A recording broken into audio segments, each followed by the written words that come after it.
Hello and welcome to another 9-minute Bible study. Our starting point, 1 Thessalonians chapter 3, verse 1. Let's go ahead and read the verse. Wherefore, when we could no longer forbear, we thought it good to be left at Athens alone, verse 2, and sent Timothy, our brother and minister of the Lord, and our fellow laborer in the gospel of Christ, to establish you and to comfort you concerning your faith. Verse 3, that no man should be moved by these afflictions, for yourselves know that we are appointed thereunto. What the Apostle Paul is referring to, it goes back to when he first visited Thessalonica in Acts chapter 17. The Apostle Paul preached the gospel. Believers came to a saving knowledge of Jesus, but then persecution hit the church. The believers thought it was best for the Apostle Paul for him to head to Berea, the next town, which he did. And there he stayed, started another church, until persecution hit that town. In this case, the Apostle Paul divided his traveling party in half. Paul and Luke, they went on to Athens, later Corinth. As far as Timothy and Silas was concerned, they stayed in Berea. The Apostle Paul then directed Timothy to go back to Thessalonica. Why was Timothy there? First, he was there to establish them, or to make sure the church was built on the correct and proper foundation. And what is the correct and proper foundation? Jesus Christ, Him crucified, Him risen from the dead, Him coming back. It was Timothy's job to make sure the foundation, or the basic fundamentals of the church, was established. Second, what does it say? It said to comfort you concerning your faith. Comfort especially in the area of persecution. This church was facing real persecution. They were being persecuted physically. They were being persecuted economically. We can add emotional and mental stress to all of this. It was a hard time to be a believer in Thessalonica. Timothy's job was to reassure the believers that everything that they were going through, that they would be able to go through it successfully because they have the help of the Holy Ghost to go through this.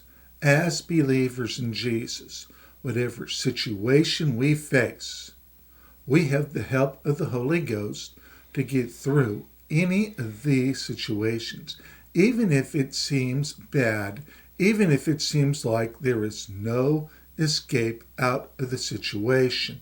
What did we see in verse 3?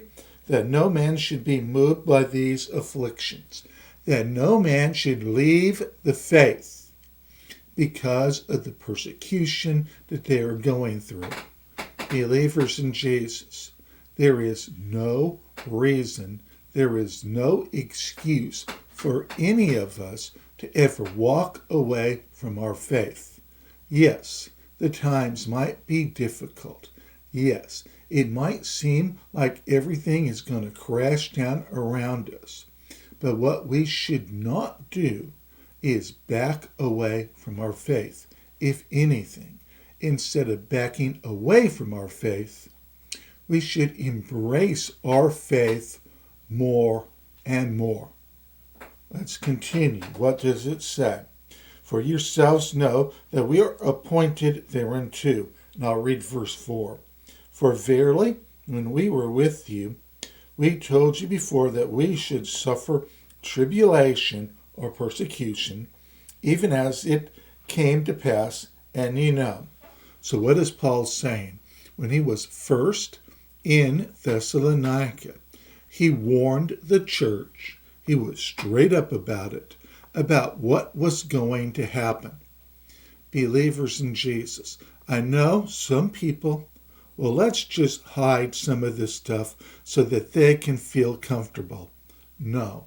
when it comes to some of these things, we need to prepare the believer for what is going to happen.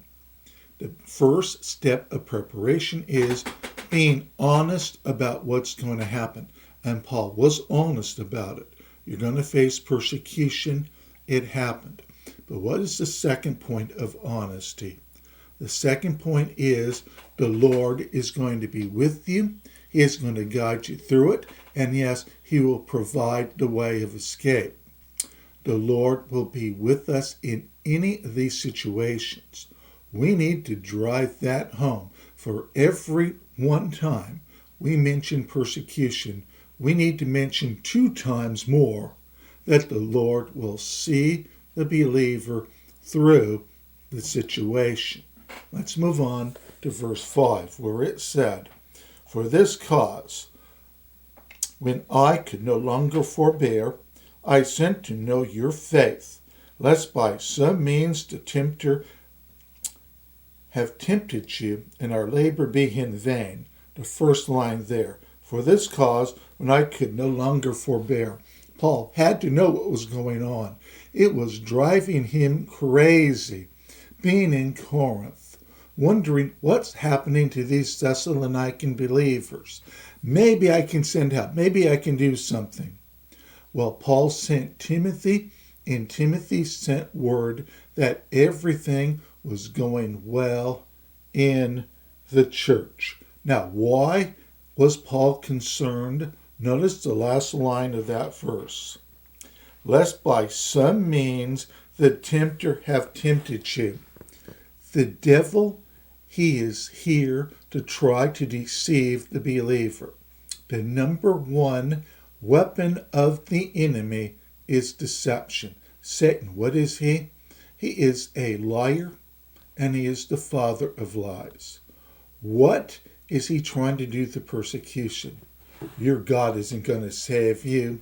You're going to go through these rough times, and it's going to kill you, and it's going to be all this bad stuff. Paul was concerned.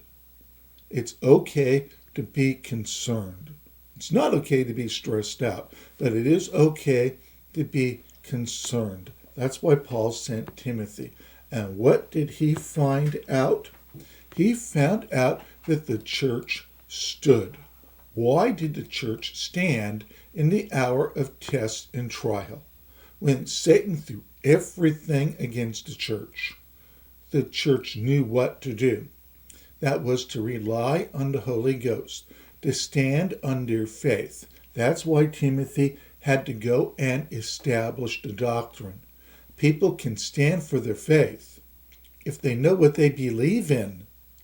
If we know what we believe in, then yes, we will be able to stand for our faith. And the Holy Ghost, he will bring us through each and every one of these situations. That's why we see at the beginning of verse 6. But now when Timothy came from you unto us, and brought us good news of your faith and charity. He brought the good news. And what is the good news? The good news is that the devil tried to sink the church, but the church was victorious and triumphant. Keep this in mind. Regardless of any situation that we go through, the church will be victorious. And we'll pick up with this in our next lesson.